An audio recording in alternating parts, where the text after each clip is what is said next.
Round 1 is over, and I scored a 2,104 to put me at a round rank of 11,116. At a F1, Jaden Short was serviceable, but not great with an 85 on the Thursday night. He was on a lot at half-time and then slowed right up. I'm not too bothered just yet, and I'll be happy with him staying there, and I think he'll do better in the future. I also think Roberts will do better. I think he's a 95 guy, and I'm not really bothered by the 81 considering how poorly most of my defenders did. Speaking of poor, I was very unhappy with Miles Bergman.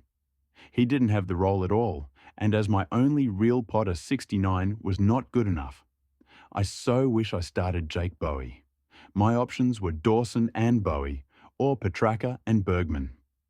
I did the latter and lost 50 points from it, plus a bit of coin. I think I'll probably hold him as he has Richmond and St Kilda in his next 3, but I wasn't happy with his game. Perryman was much worse, but I don't mind too much because literally everyone had him. He might have to go now though, definitely before his bye. Collingwood had heaps of tackles, yet he still couldn't get involved. Maybe as a defensive mid, he won't score well when Collingwood are up, but just not good signs here. Joel Fryer was superb. He started slow, but got going to finish with 103 points. I'm so happy with that, although I think most people had him there. Even with Bailey Dale, he did great, so no problems here. We will talk about his brother later, but Sam de Koning was the one I was even happier with. I was expecting a 50 or 60 and was so close to just starting Sam Taylor instead. But I didn't, and it paid off big time. He scored a huge 124 at D6, which was highly unexpected. Unlike people who started Taylor just for the cash gen, I got that, plus the points, and I don't have to waste a trade. Couldn't have worked out too much better for me. The backline bench was awesome after we all expected it to be rubbish. I just wish I fielded one of my guys. Zach Reed with the 63 looked really solid back there. I was very happy with what I saw from him. The same can be said for Luke Traynor, who put up a 62 in his first game of AFL footy. If these two can keep scoring like this, then they will be great moneymakers. Now, we'll go to the midfield, but just before, if you aren't subscribed to the channel, please do.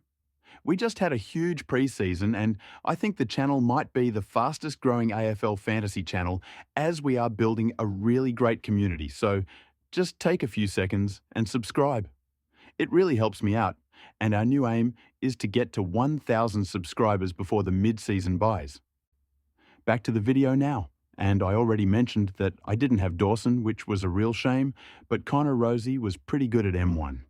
112 in a game where Port got absolutely thrashed is something you'll always take. And with good fixtures to come, he should be really good. Another option at his price was Jai Caldwell, who put up the round's biggest score, but I didn't start him. I reckon he could be a top 8 mid this year though, Caldwell. Christian Petracca was alright, I guess. I would have wanted a ton, but the 95 will do against the Giants in a very tough matchup. He has a decent run coming up though, and hopefully we can see him putting up some big scores. Clayton Oliver also struggled putting up an 84. He too should improve in the future, but maybe we should have put more thought into picking him. I wasn't happy with Will Day, but I also wasn't happy with myself. I knew he wouldn't score well this round or in the future, but I still picked him and I shouldn't have. He did get a tag, plus he looked slow and tired, but that just wasn't good enough. I am 90% sure I will trade him this week, and I definitely will in the next 2, unless my whole team gets injured. A terrible pick considering someone like Nathan O'Driscoll at half his price and who I was actually keen on, scored 85, and Mitch Nevitt, who was another option, scored 103, who I will now look to target. I was actually very disappointed in my vice-captain Adam Chera. I know Richmond were not as easy of a matchup as we expected, and somehow they managed to win that game, which was incredible to see. But Chera needed to score more than that. He was on 35 at three-quarter time, and I thought he was going to go huge. All week I've been thinking he would just put up a massive score, and then he didn't even crack the ton, with just 13 points in the final quarter. It's really disappointing considering I thought he would average higher over 100 and didn't get there against what should have been the easiest matchup. With that said, Walsh also did score poorly. Over the next few weeks, with players like Rosie and Horn Francis coming up against Richmond, we may need to temper expectations of ceiling scores. Then we had Ollie Hollands, and I was happy with what I saw, just not the 72 he put up. His role looked pretty nice. He had a thirst for the ball and led all night. He also got quite unlucky, being burnt or people just kicking it short or over his head. On another night, it would have been a mid-80s score, I reckon. With that said, someone who did look very good was Jack Silvani, who I might talk about a bit more later on, or in my trades video. Look, Finn O'Sullivan was okay on my field, but he won't be there again for a very long time. He doesn't have a great role, and 51 points isn't much, especially when we get into best 18 formats.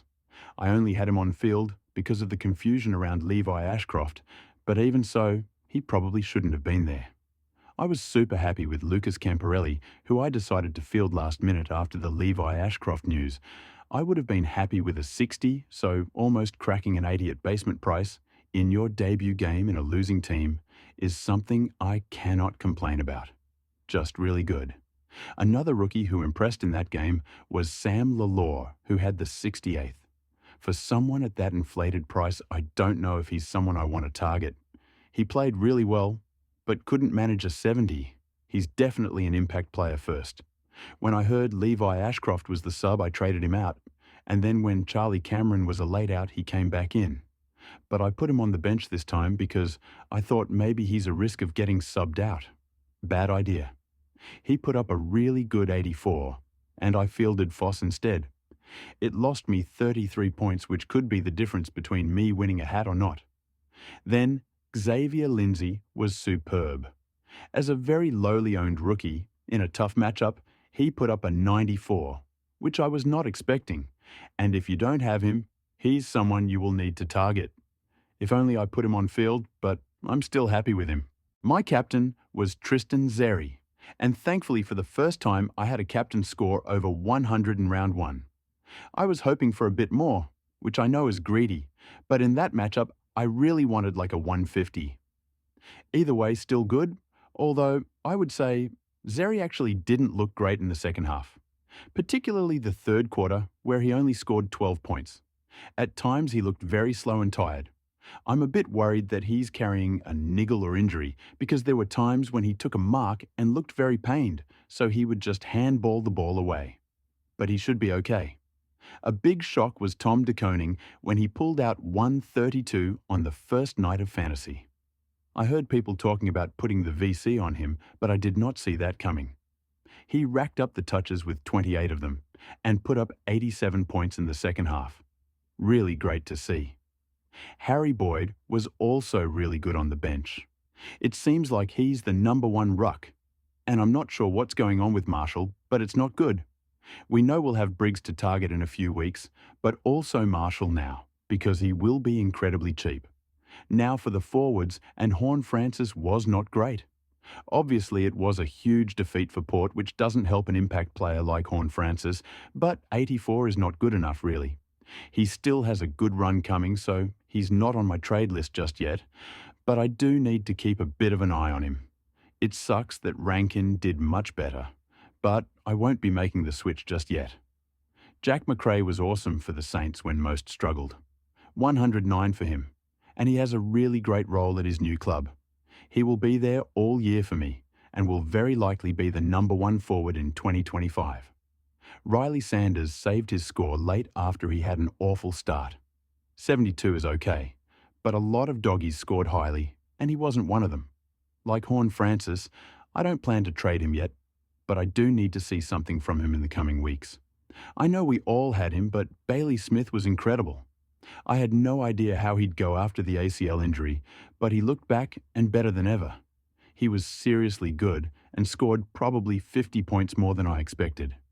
The entire Geelong team scored really high, which might say that Freo are a good matchup, but I also think they've changed their game plan a bit. Lots of tackles and lots of chip marking, which is really productive for huge scores. Something to watch, definitely. Caleb Daniel had the 91, which is really good, and I'm convinced at some point this season we are going to see a huge ceiling score from him. Definitely top 6 forward. My final on-field spot was Hugo Garcia, who was disappointing, mainly because the other options at his price point did so well, and luckily he saved it with a big last quarter and a half. But I'm really worried about what I saw here. On the bench, Sam Davidson was good, but not great with a 53, and Connor Stone was fine with a 40. I'm not concerned about either of them. Now, can we please talk about my utility, because this was the biggest emotional roller coaster I have ever experienced. He was genuinely shocking in the first half, and I was furious I picked him. He was on 8 points and -10 Supercoach points. I only spotted him for the first time halfway through the third quarter. Then within the last 5 minutes of the quarter, he slotted 4 goals and was everywhere. He put up 60 points in 5 minutes. Just unheard of. I have never seen anything like it. He managed to score a 69, but I don't know how much longer I can hold him. Here are his quarter disparities. First quarter, 8 points. Second quarter, 0 points. Third, 58 points. Fourth, 3 points. The reality is, he did score 11 points from 3 quarters of football in high game time. So that's the team. Relatively happy with it. +3 for Sam De Koning and -3 for Bergman. The thing I'm most pleased with were the rookies. Looking at my bench, they were incredible. And with the best 18 format coming into play now, I will try to get more on field. The ranking of 11,116 is the best I've ever had by a long way. After round 1, and with my bench, I think I have the opportunity to do very well this year. A couple 50-50 decisions went the wrong way, and I got rookie roulette very wrong. If it wasn't for that, it would have been a great round. Going over to the rankings now, the highest scoring coach was Lucas's team pub feed with Sauce, who scored 2,291. But looking at a lot of the high-scoring teams, many did not have good rookies on bench, and I saw lots of red dots. Now, we'll also see who's leading the tactical sub-open league. Lockout hasn't lifted at the time of recording, so I can't who winning, but when I can, I'll post it on my Instagram. Anyway, I'll see you all probably Thursday for my trades and captains episode. Let me know how you went in the comments too. Bye.